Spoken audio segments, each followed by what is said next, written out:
What's good, YouTube? It's your boy Flames back at it again. With another Bible reading video. Today, we're about to be reading out of the book of Ezra, chapters 5 and 6. Without further ado, let's get right to it.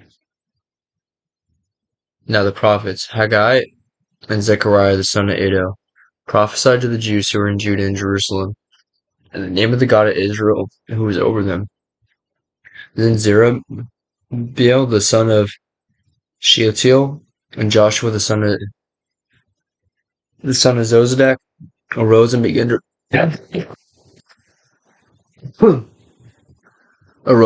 rebuild the house of God that is in Jerusalem. And the prophets of God were with them and supporting them.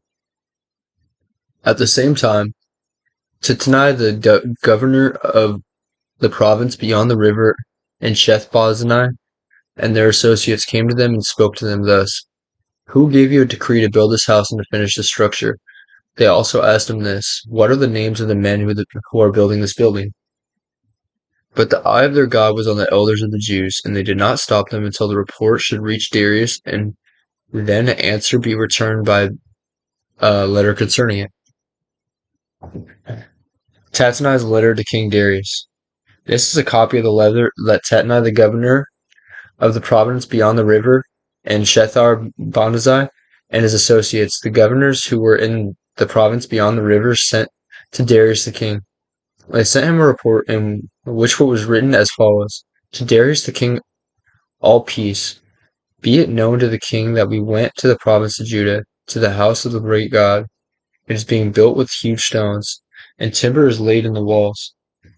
This work goes on diligently and prospers in their hands. And we asked those elders and spoke to them thus: Who gave you a decree to build this house and to finish the structure? We also asked them about their names. But we also asked them their names for your information, that we might write down the names of their lenders. And this was their reply to us: We are the servants of the God of heaven and earth, and we are rebuilding the house that was built many years ago, which a great king of Israel built and finished.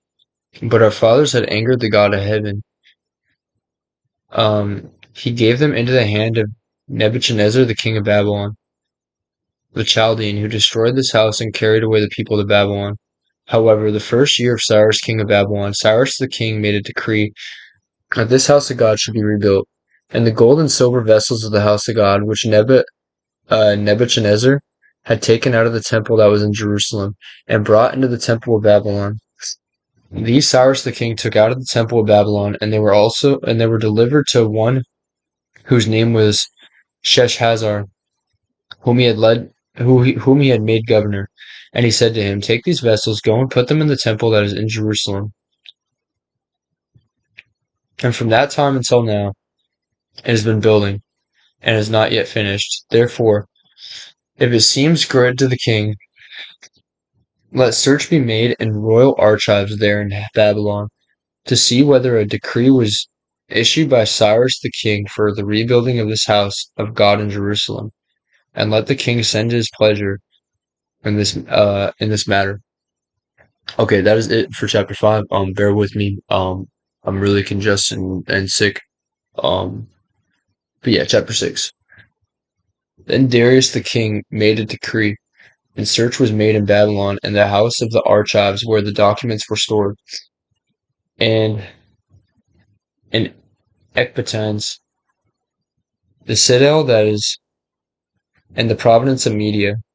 A scroll was found on which this was written, a record. In the first year of Cyrus the king issued a decree concerning the house of God at Jerusalem, that the house he rebuilt, the place where sacrifices were offered, and let its foundations be retained. Its height shall be 60 cubits, and its breadth 60 cubits, with 3 layers of great stones and 1 layer of timber. Let the cost be from the royal treasury, and also let the gold and silver vessels of the house of God, which Nebuchadnezzar took out of the temple that is in Jerusalem and brought to Babylon, he restored and brought back to the temple that is in Jerusalem, each to its place. You shall put them in the house of God. Now therefore, Tetani, governor of the province beyond the river. Shelethar, Hosanai, your associates, the governors who are in the province beyond the river, keep away. Let the work on this house of God, let the work on this house of God alone. Let the governor of the Jews, um, let the governor of the Jews, I'm sorry, I lost my spot. Uh, and the elders of the Jews rebuild this house of God on its site. Moreover, I made a decree regarding what you shall do for these elders of the Jews for rebuilding of this house of God. The cost is to be paid to these men in full and without delay from the royal revenue. The tribute of the province. I'm sorry, guys. Give me 1 second.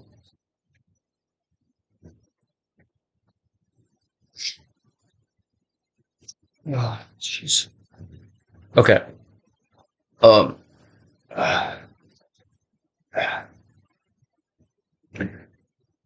Moreover, I shall make a decree regarding what you shall do for these elders of the Jews, and for the rebuilding of this house of God. The rest is to be paid these men in full. I'll just die.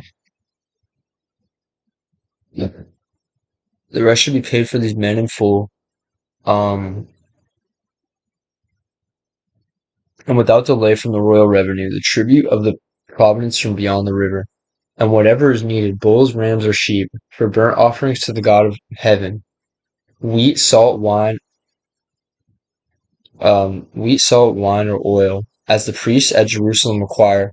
Let that be given to them day by day without fail, that they may offer pleasing sacrifices to the God of heaven and pray for the life of the king and his sons. Also, I made a decree that if anyone alters this um, edict, a beam shall be pulled out of his house, and he shall be um, impaled on it, and his house shall be made a dunghill. May the God who has caused his name to dwell there overthrow any king or people who shall put out a hand to alter this, or to destroy this house of God that is in Jerusalem.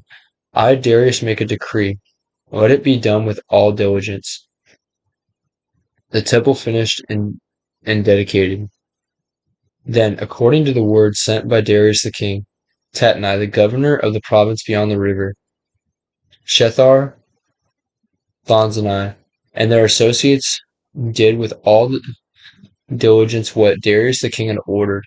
And the elders of the Jews built and prospered through all the prophesying of Haggai the prophet and Zechariah the son of Iddo. They finished their building by decree of the God of Israel and by decree of Cyrus and Darius and Artaxerxes king of Persia. And this house was finished on the 3rd day of the month of Adar, in the 6th year of the reign of Darius the king. And the people of Israel, the priests and the Levites, and the rest of the returned exiles, um, celebrated the dedication of this house of God with joy. They offered at the dedication of this house of God 100 bulls, 200 rams, 400 lambs, and as a sin offering for all Israel, 12 male goats, according to the number of the tribes of Israel. And they set up the priests in their divisions and the Levites to their divisions for the service of God at Jerusalem, as it is written in the book of Moses. Passover celebrated. On the 14th day of the first month, the returned exiles kept the Passover. For the priests and the Levites had purified themselves together, all of them were very clean. All of them were clean. So they slaughtered the Passover lamb for all the returned exiles, for their fellow priests, and for themselves. It was eaten by the people of Israel who had returned from exile, and also by everyone who had joined them and separated himself from the uncleanness of the peoples of the land to worship the Lord, the God of Israel. And they kept the feast of unleavened bread 7 days with joy, for the Lord had made them joyful and had turned the heart of the king of Assyria to them, so that he aided them in the work of the house of God, the God of Israel. Okay, that is it for today's chapter. I'm really sorry that I did not do a very good job reading. But yeah, I appreciate y'all. God bless y'all as always. Sorry for the low effort video today. I love y'all so much, and I'm gonna catch y'all tomorrow. Peace.